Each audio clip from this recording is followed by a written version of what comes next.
আমি এই ফাঁকে একটু সুযোগ করে আমি ডেকে নিতে চাই আমাদের আরেকজন সহকর্মী আশিকিন প্রিন্সকে স্টুডিওতে। তার সাথে আমি একটু কথা বলতে চাই। আশিকিন প্রিন্স আসবেন, অনেক ধন্যবাদ আসার জন্য, যুক্ত হওয়ার জন্য।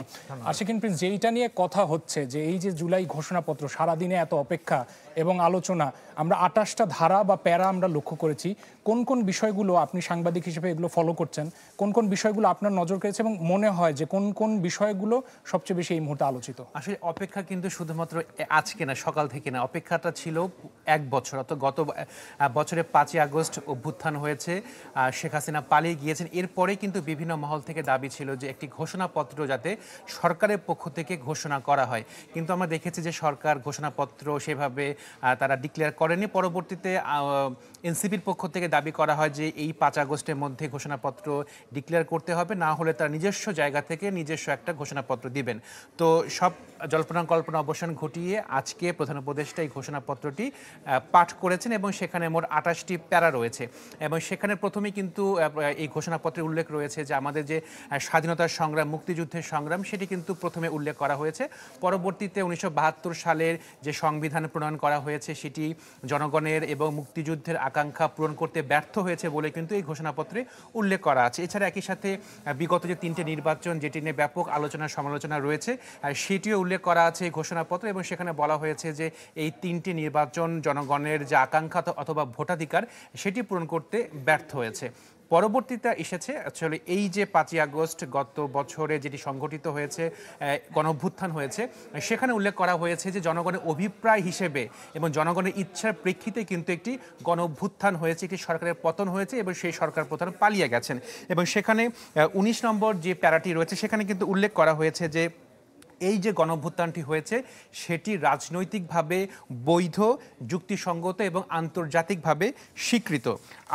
আপনাকে যদি আরেকটি প্যারার কথা বলি, সেখানে বলা হয়েছে যে ২৪ নম্বর প্যারাতে, সেখানে কিন্তু বলা হয়েছে যে যে আন্দোলনে যারা শহীদ হয়েছেন তাদেরকে বীর হিসেবে ঘোষণা করা হবে, জাতীয় বীর হিসেবে ঘোষণা করা হবে। এবং যারা আন্দোলনে যারা নিহত হয়েছে, নিহতদের পরিবার এবং যারা আন্দোলনে আহত হয়েছেন, আন্দোলনকারী ছাত্র জনতাকে প্রয়োজনীয় সকল আইনি সুরক্ষা দেওয়ার অভিপ্রায় ব্যক্ত করা হয়েছে এই ঘোষণাপত্রে। এখন এই ঘোষণাপত্রটি যখন পরবর্তী নির্বাচিত সরকার সংবিধান সংস্কারের মাধ্যমে এটি সংবিধানে ইনকর্পোরেট অথবা সন্নিবেশিত করবে, তার মানে হচ্ছিল যারা বিগত দিনে এই আন্দোলনটি করেছিলেন তাদের বিরুদ্ধে কোনো মামলা বা এরকম কোনো আইনগত বিষয় নেওয়া যাবে না। সেটি কিন্তু আইনিগতভাবে তারা প্রয়োজনীয় সব সুরক্ষাটি এই ঘোষণাপত্রের মাধ্যমে পাচ্ছেন। কিন্তু এটি কিন্তু পরবর্তী সংবিধানে যেটি নির্বাচিত সরকার সংস্কার করবে সেটিকে কিন্তু এইখানে ইনকর্পোরেট করতে হবে সংবিধানে।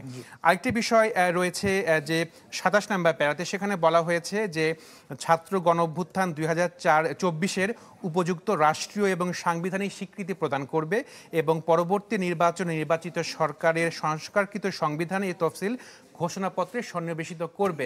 অর্থাৎ আমরা দেখেছি যে আজকে প্রধান উপদেষ্টার সাথে বর্তমানে অ্যাক্টিভ যেসব রাজনৈতিক দল রয়েছে সেসব দলের শীর্ষ পর্যায়ের নেতারা কিন্তু প্রধান উপদেষ্টার সাথে ছিলেন এবং এই ঘোষণাপত্রে তারা সংহতি প্রকাশ করে প্রধান উপদেষ্টার সাথে দাঁড়িয়ে একসাথে কিন্তু এই ঘোষণাপত্রটি পাঠ করা হয়েছে। তো সেক্ষেত্রে আমরা বলতে পারি যে পরবর্তীতে যে দল সরকার গঠন করবে তারা সংবিধানটা সংস্কার করবে।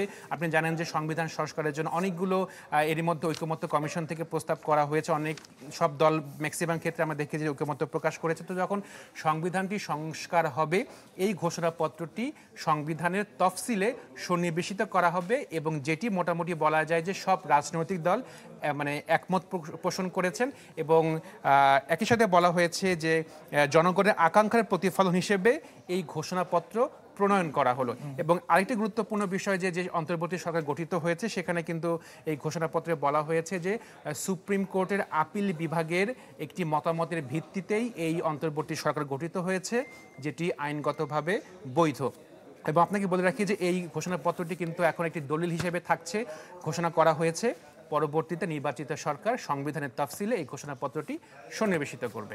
এটা ছাড়া আমরা এর আগে দেখেছি যে ঘোষণাপত্র নিয়ে যখন বারংবার মিডিয়াতে এই আলোচনা হয়েছে যে রাজনৈতিক দলগুলোর মতামত নেওয়া হয়েছে, আপনি বলছিলেন যে সাংবাদিক হিসেবে আমরা যখন গণমাধ্যমে এটা ফলো করছিল যে মঞ্চে আজকে ডক্টর মোহাম্মদ ইউনূসের পেছনে মোটামুটি সব রাজনৈতিক দলগুলোরই প্রতিনিধি হিসেবে অংশগ্রহণ করেছেন।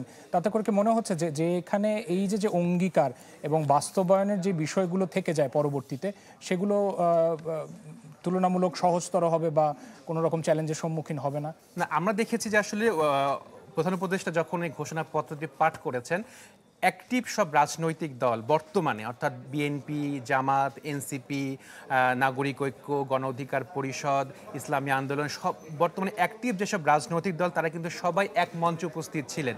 তো সেই জায়গা থেকে আমরা অবশ্যই প্রত্যাশা করতে পারছি যে পরবর্তীতে যে নির্বাচিত সরকার আসবে তারা এই ঘোষণাপত্র সংবিধানে সন্নিবেশিত করবে, এবং তাদের উপস্থিতি থেকে আমরা একথা অন্তত বলতে পারি যে এই ঘোষণাপত্রের সাথে সব রাজনৈতিক দল একমত পোষণ করেছে, একাত্মতা পোষণ করেছে। এখন আসলে দেখার বিষয় পরবর্তীতে যে নির্বাচিত সরকার আসবে তারা কিভাবে এই ঘোষণাপত্রটি সংবিধানের তফসিলে সন্নিবেশিত করে। 24 নম্বর প্যারায় যেটা বলছিলেন যে যারা আহত যোদ্ধা, শহীদদের পরিবার এবং আন্দোলনকারী যারা ছাত্র জনতা ছিলেন তাদেরকে বলা হয়েছে যে প্রয়োজনীয় সকল আইনি সুরক্ষা দেওয়ার অভিপ্রায় এখানে ব্যক্ত করা হয়েছে। এই ব্যাপারটা একটু ব্যাখ্যা করবেন? যখন আন্দোলনটি হয়েছে তখন অনেক সহিংসতা হয়েছে, বিভিন্ন স্থাপনাতে অগ্নিসংযোগের ঘটনা ঘটেছে, অনেকে নিহত হয়েছেন। তো পরবর্তীতে যাতে এইসব ঘটনার জন্য কোনো যারা আন্দোলনকারী ছাত্র জনতাকে আইনি কোনো মামলার মুখোমুখি হতে না হয় বা বিচারের মুখোমুখি হতে না হয়, সেই একটা সিস্টেম তারা তৈরি করবেন পরবর্তী নির্বাচিত সরকার, যাতে তাদেরকে কোনো আইনি পদক্ষেপ তাদের বিরুদ্ধে না নেওয়া হয়। অর্থাৎ আমরা বলতে পারি যে একটা ইন্ডেমনিটি একটা বিষয় তাদের পক্ষে জারি করা হতে পারে পরবর্তীতে যে সরকারটি আসবে সে নির্বাচিত সরকার।